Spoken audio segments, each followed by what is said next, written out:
This is the Naked Genetics podcast, taking a look inside your genes.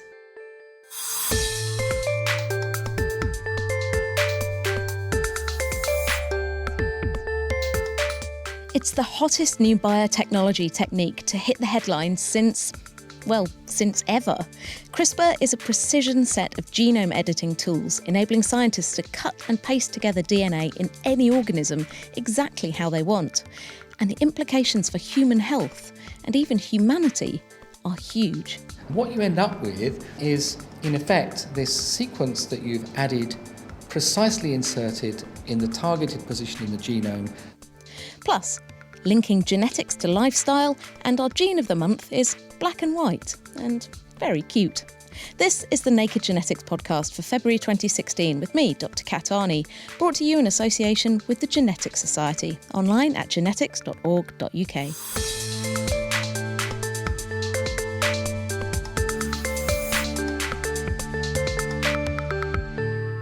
The speed at which CRISPR has moved from the pages of dry academic journals to the headlines of newspapers, not to mention labs and biotech companies around the world, has been breathtaking. This month, the UK Human Fertilisation and Embryology Authority granted a licence for scientists at the Francis Crick Institute in London to start using the technique to modify early-stage human embryos, although these wouldn't be allowed to grow past the stage of being a tiny ball of cells. Although it might seem like the CRISPR story has come out of nowhere in the past year, the Naked Genetics podcast was on the case back in 2012 when University of California, Berkeley researcher Jennifer Doudna and her collaborator Emmanuel Charpentier, who was at Umeå University in Sweden, published a paper in the journal Science entitled "A Programmable Dual RNA-Guided DNA Endonuclease in Adaptive Bacterial Immunity." Here's a clip from the podcast back in July 2012, where science writer Nell Barry and I discussed the implications of their discovery. I love this just because of the potential of this story. And this is researchers who've been looking at bacteria and looking at how bacteria use certain molecules like molecular scissors to snip up their DNA and glue it together, and helps them develop different characteristics to help them survive. But they've actually looked at these molecular scissors and found out how they work. And they think that possibly you could use this technology to make programmable scissors. So you could cut up human DNA, animal DNA, and basically glue it back together in any kind of way you like. That's pretty cool. I mean, I think it's kind of what I think of as genetic engineering. I guess you think, you'll just put together whichever bit of the DNA that you want. But actually, in reality, that's not really possible yet. So I suppose this is taking us a little bit closer to real designer genetic tailoring, or whatever you might like to call it. So I remember when I was in the lab, and this was some time ago now, so things may have changed, but if you wanted to do genetic engineering and stick different bits of DNA together, you had to look at the sequence, and there were only certain sequences that you could cut using enzymes. Things have probably moved on now, but I think there is some restriction in the sequences that you can cut and glue together. So having a different set of technology could really be exciting. Yeah, and I guess the sort of eventual implications of that would be that you could create these kind of designer organisms, like maybe bacteria that degrade nasty environmental toxins or produce things that we need for drugs, or all kinds of exciting applications, because we know that bacteria and fungi have all these abilities, and it's just about, could we harness them to do the things we want, I guess. Watch this space, I think, because it is still very early days for that. But thank you very much. That's Nell Barry, science writer. Let's take a closer look at exactly what's involved in CRISPR, or to give it its full name, CRISPR-Cas9. To find out more about this molecular toolkit and what it can do, I went along to a meeting organised by the Progress Educational Trust, discussing new genetic techniques and the impact they could have on human health and human genomes in the future. I caught up with one of the speakers, Tony Perry from the University of Bath, who told me more about the story of CRISPR and some of its potential applications. The prototype comes from bacteria that give you a sore throat, actually, the sore throat bacteria, Streptococcus pyogenes. And it seems to be a kind of defence system. I mean, it turns out that even bugs get bugs. And so these Streptococcus pyogenes, these sore throat bacteria, themselves get invaded by viruses. And the CRISPR-Cas9 was evolved as a way of cutting the viral DNA and thereby defending themselves, the strep pyogenes, against these viral invaders. So what are the components of this self-defense system? How does it work, and how have researchers then hacked this to do more precise editing? The system really is like a pair of molecular scissors and a molecular sat-nav. The sat-nav is a small RNA molecule, and it guides the scissors, the molecular scissors, to precisely where you want it to go in the genome. And the reason it does that is because, like a sat-nav, it's programmable.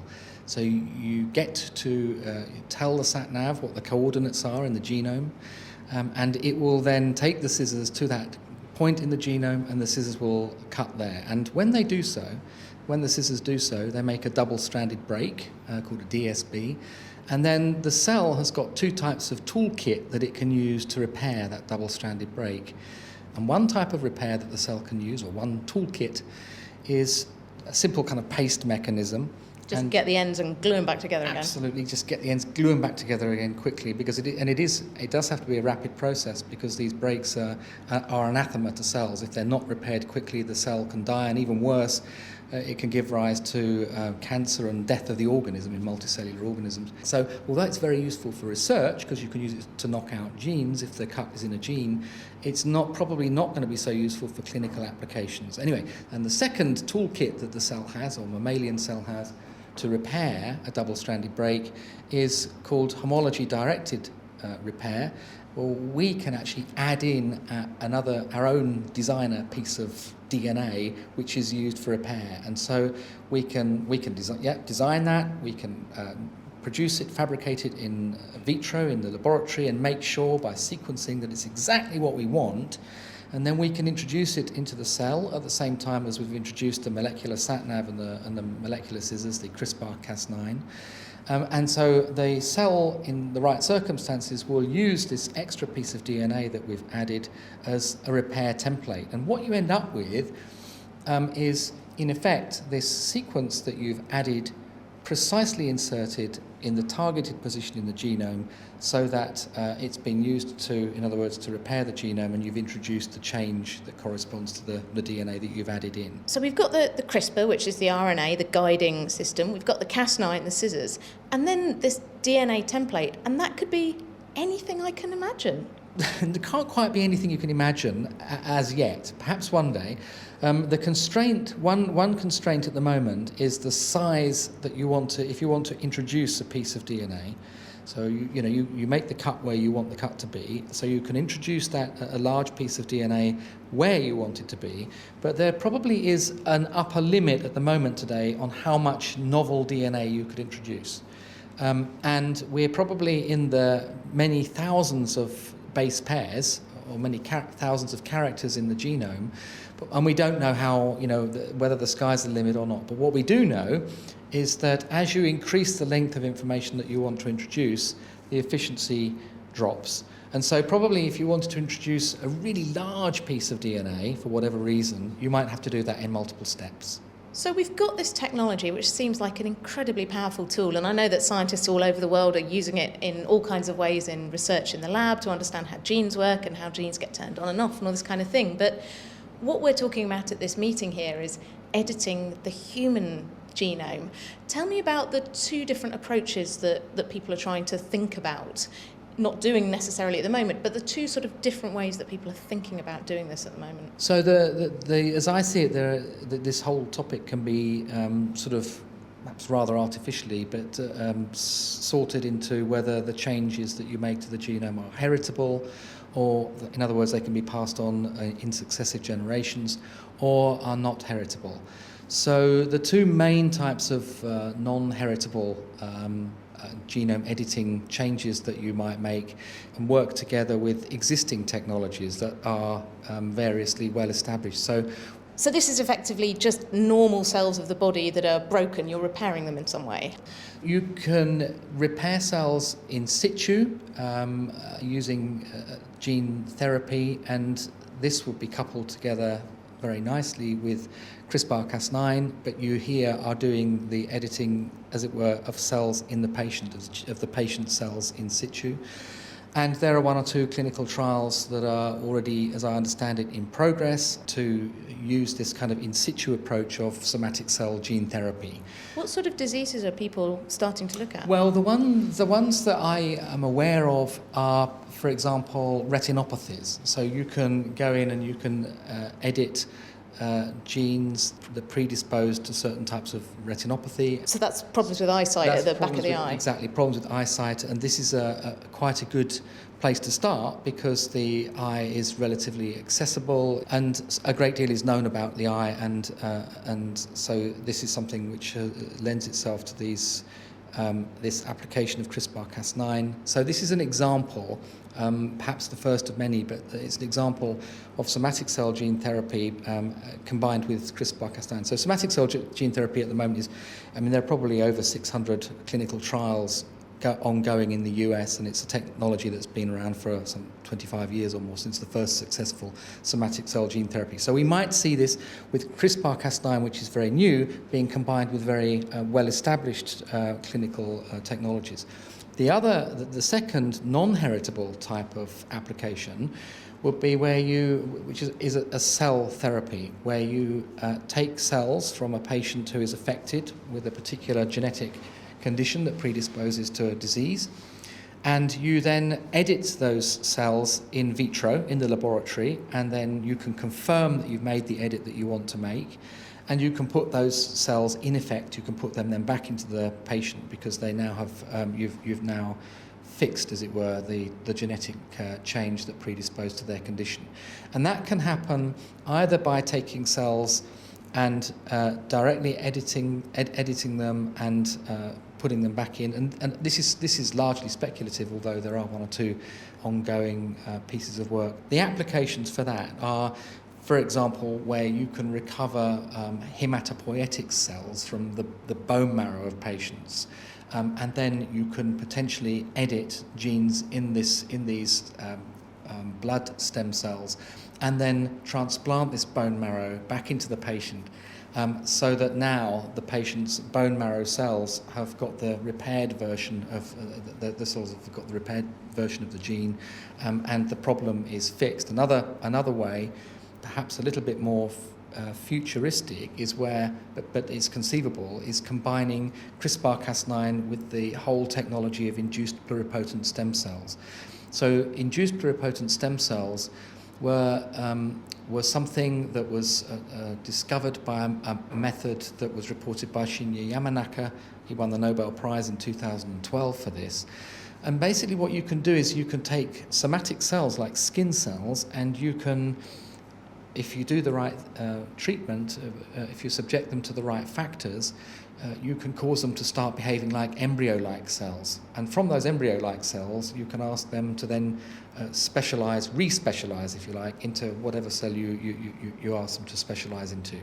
So now we have a system, if we combine this iPS cell technology, where we could, if we have a patient, perhaps a patient with a neurological disease that has a genetic predisposition, we could take skin cells from that patient, because although skin is not the brain, clearly, those cells in many cases would also carry the same mutation. It's just that there's no manifestation of the mutation there because they're not neurons.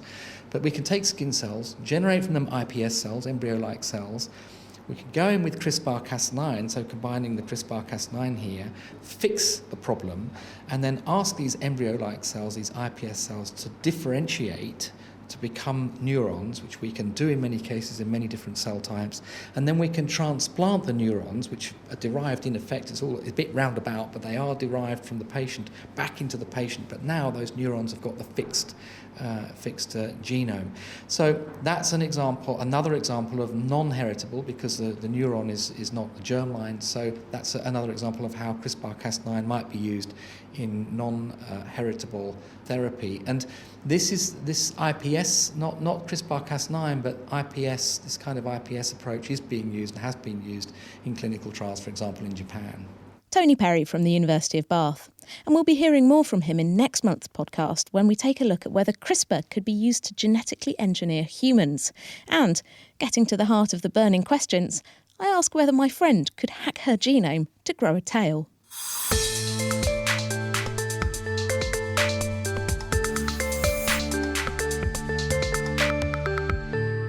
You're listening to the Naked Genetics podcast with me, Kat Arney.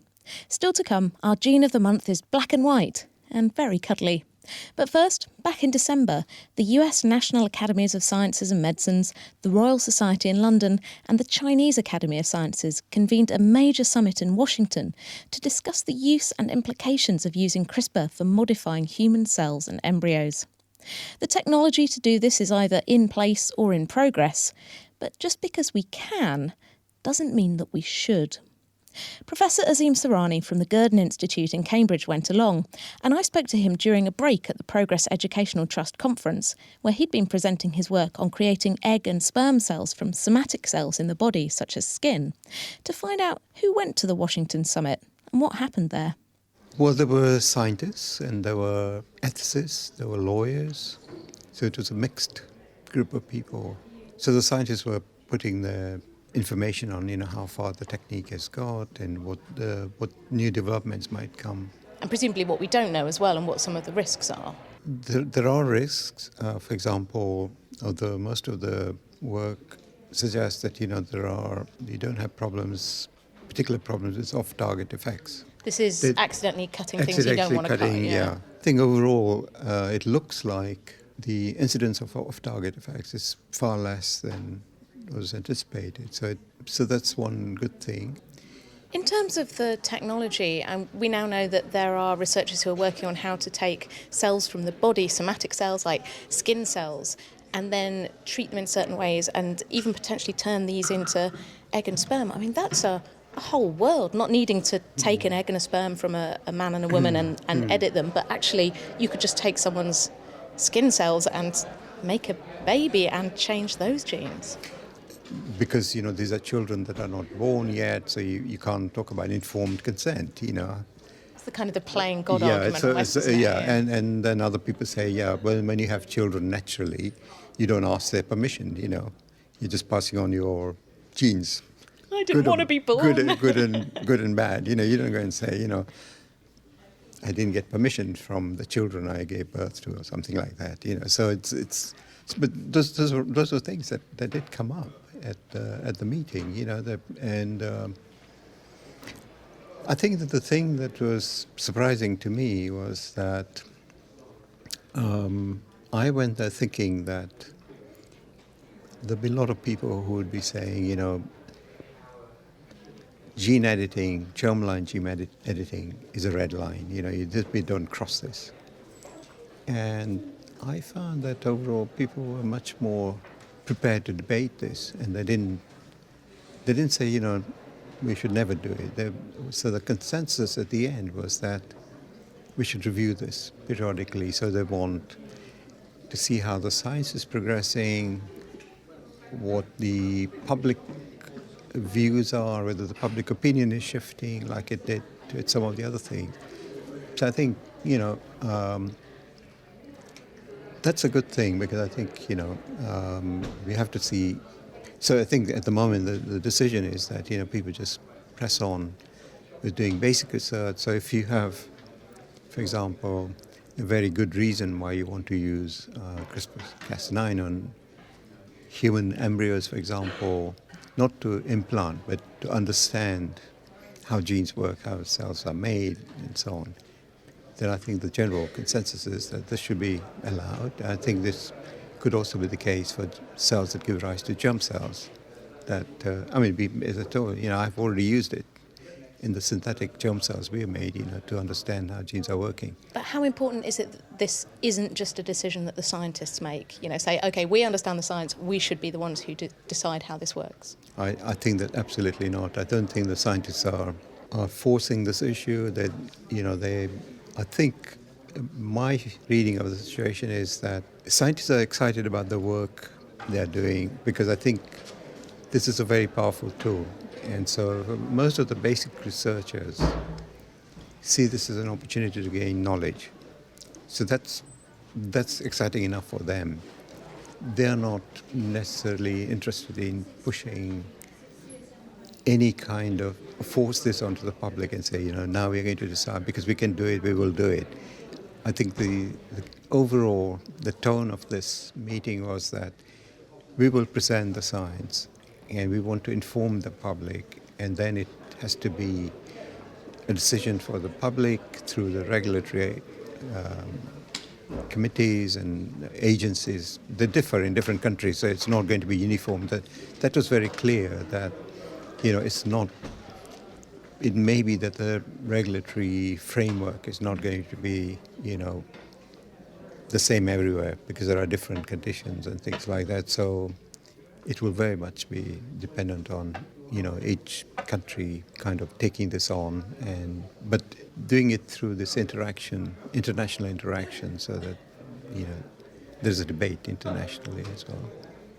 And to return to some of the more exciting technology down the road, people are now starting to talk about making egg and sperm cells from cells in the body, potentially engineering those.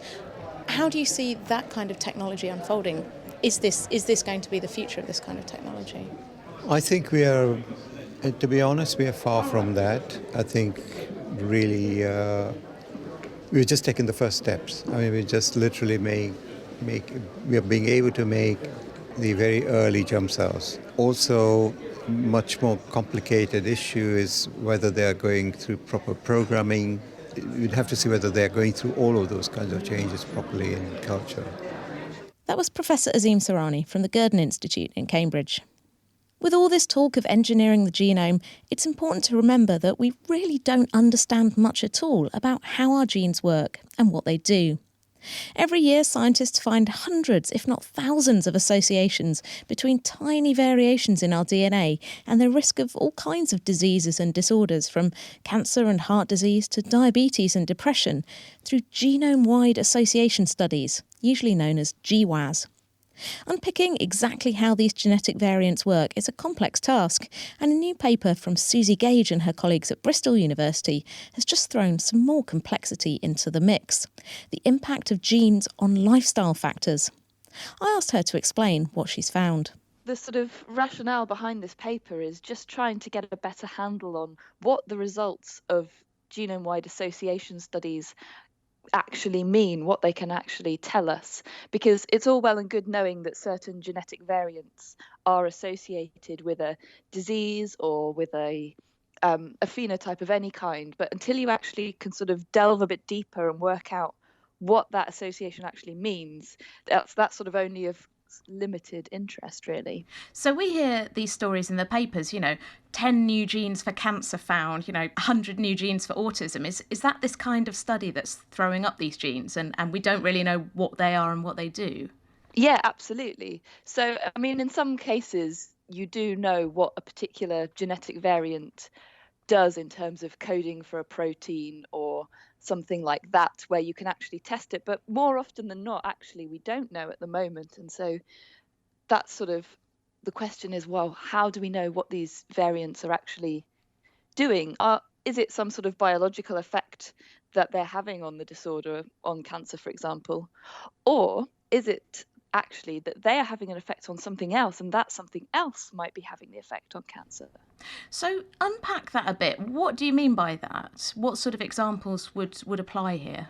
The reason that we became interested in this is that we noticed that this genetic variant that is quite robustly associated with how heavy a smoker you are, if you're a smoker, this genetic variant was actually seen in a genome-wide association study of lung cancer. So that could mean that there's just some sort of shared genetic architecture. So this gene might have an effect on both smoking and your risk of lung cancer. But what seems far more parsimonious explanation of this is actually that the reason that this genotype or this genetic variant is coming out of the lung cancer GWAS is because smoking causes lung cancer. So genetic variants that predict smoking are going to be seen in GWASs of lung cancer. Basically, if someone has this genetic variation and they are a smoker, they're going to want to smoke loads, and that's exactly what's going to be more likely to give them lung cancer. And that increases their risk of lung cancer. Absolutely, yes. So are there any other genetic variations that might be working in a similar way? Quite possibly, yes. At the moment, the sort of main thing holding us back is actually we don't know the specific genotypes that are associated with these kind of modifiable exposures. There's a good example in the alcohol literature. There's a genetic variant that quite strongly predicts alcohol consumption, and it's not very common in European populations, but a bit more common in samples of East Asian ancestry. If you look in these populations, then genome-wide association studies of high blood pressure identify this particular alcohol-related genotype, but it's not seen in GWASs of high blood pressure in European populations, which is pretty strong, or certainly fairly strong evidence that it might be alcohol causing high blood pressure.